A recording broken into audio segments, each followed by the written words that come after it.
Hello बच्चों, आज हम करेंगे वर्कशीट नंबर 52 जो कि हिंदी की है और क्लास 9th के लिए है। इस वर्कशीट से पहले हम जो ये वर्कशीट में काम होने वाला है यानी कि उपसर्ग, इसके बारे में हम पिछली वर्कशीट में भी पढ़ चुके हैं।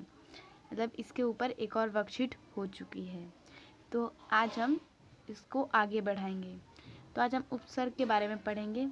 सबसे पहले हम थोड़ा रिवाइज कर लेते हैं कि उपसर्ग होता क्या है। तो उपसर्ग वो होता है, उपसर्ग शब्द या शब्दों के अंश के पूर्व में जुड़कर नए शब्द बना देता है। पूर्व में जोड़कर यानी कि पहले जोड़कर नए शब्द बनाएं। जैसे कि यहाँ पे प्र लिख दिया प्लस दिन यानी कि प्रतिदिन, ये बन जाएगा। तो ऐसे, तो चलिए हम उपसर्ग की विशेषता को पढ़ते हैं।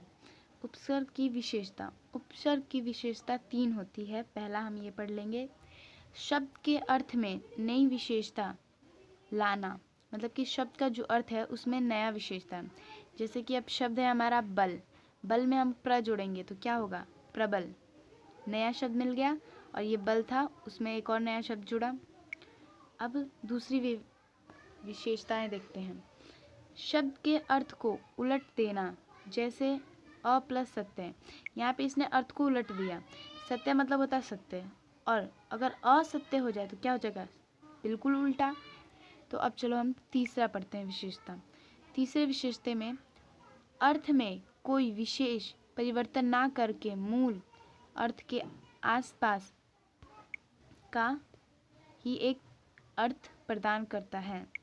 यानी कि तीसरा जो है विशेषता कह रहा है कि अर्थ में कोई विशेषता परिवर्तन ना करके, यानी कि उसमें कोई विशेष परिवर्तन नहीं करता, अर्थ के आसपास का ही अर्थ प्रदान करता है। यानी कि जो अर्थ निकलता है उसके आसपास का ही अर्थ प्रदान। जैसे कि अब भ्रमण हो गया तो उसमें परि जोड़ लिया तो क्या बनेगा, परिभ्रमण, वही हुआ ना। अब हमें इस वर्कशीट में जो हमें टास्क दिया गया है, यानी कि जो हमें क्वेश्चन दिए गए हैं वो 4 है टोटल। तो अब इन चारों को करेंगे। तो ये पहला है हमारा।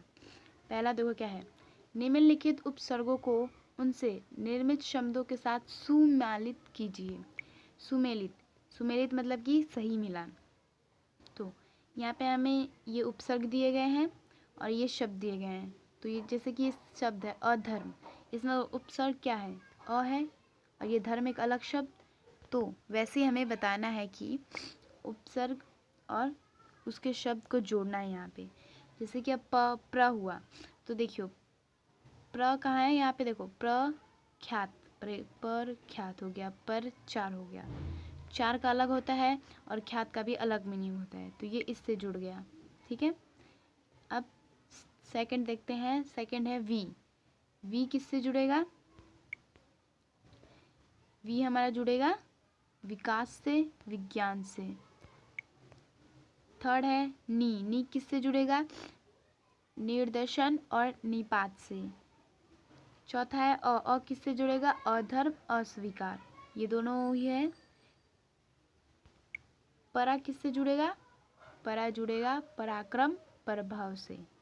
आ किससे जुड़ेगा, आ जुड़ेगा आमुख, आकर्षण। नीर किससे जुड़ेगा, निर्भय और निरपराध। अधि किससे जुड़ेगा, अधि जुड़ेगा अधिराज, अध्यात्म। नीर अधि हो गया। अब प्रति किससे जुड़ेगा, प्रतिकार या प्रत्यय से। अति किससे जुड़ेगा, अतिरिक्त या अतिशय से। ये हो गया हमारा पहला कंप्लीट। अब दूसरा कर लेते हैं। दूसरा, निम्नलिखित उपसर्गों से दो शब्द निर्मित कीजिए।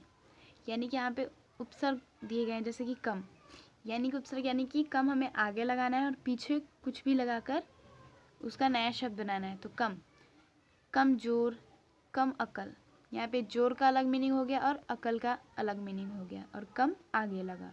वैसे ही सब में करना है। तो कम का बन गया कमजोर, कम अकल। खुश का बन गया खुश नसीब, नसीब अलग, खुश अलग। खुशहाल, हाल अलग और खुश अलग, खुशहाल। गैर का बन गया गैर हाजिर, हाजिर मतलब अलग और गैर मतलब अलग। गैर कानूनी, कानूनी होता है और गैर अलग। यानी कि ये दोनों ठीक। अब अंत का, अंत करण, अंत मतलब होता है अंत और करण मतलब अलग। अंतपुर, चीर का चीरकाल चिरायु, पुनर का पुनर्जन्म पुरलेखन। आगे चलते हैं। ना का नासमझ नादान, बे का बेहद बेचारा, अपका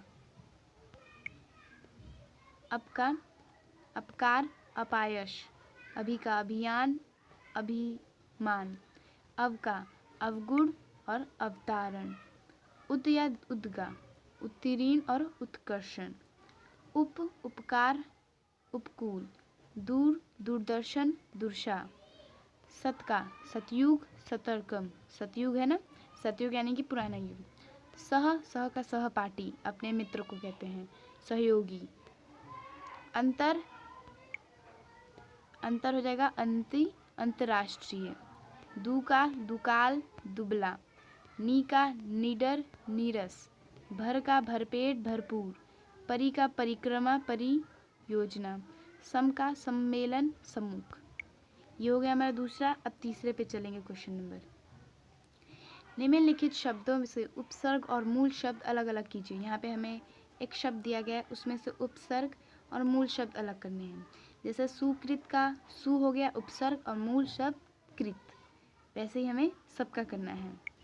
तो चलिए, सुकृत का हमने कर लिया। अधिराज का अधि और राज, बदनसीब बद नसीब, अध्यापक का अध और पका, अधि आत्मा अधि और आत्मा, परिहित प और रहित, अनुचर अनु और चर, परिपूरण परिपूरण, अगुण अ और गुण, कपूत क और पूत, बिन बादल बिन और बादल। यहाँ पे तो साफ साफ दिख रहा है कि बिन बादल, इन दोनों के अलग अलग मीनिंग होंगे। तो अब देखें चौथे क्वेश्चन पे, उपसर्गों से शब्द बनाकर वाक्य में प्रयोग कीजिए। यहाँ पे आपको शब्द बना के वाक्य में प्रयोग करना है।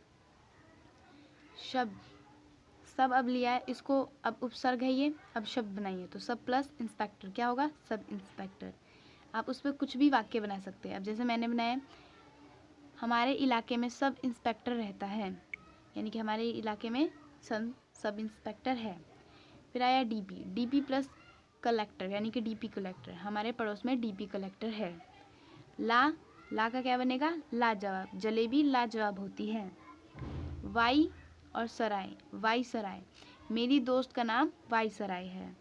जर्नल, जर्नल का हम बोल सकते हैं जर्नल प्लस मैनेजर, एक देश में एक जर्नल होता है। अब आगे चलते हैं। आगे है हमारा चीफ, चीफ प्लस मिनिस्टर यानी कि चीफ मिनिस्टर, हमारे टीम में एक चीफ मिनिस्टर है, यानी कि हमारे दोस्तों में एक चीफ मिनिस्टर है। हेड, हेड का हेड क्लियर, यानी कि मैं अपनी कक्षा का हेड क्लियर हूँ।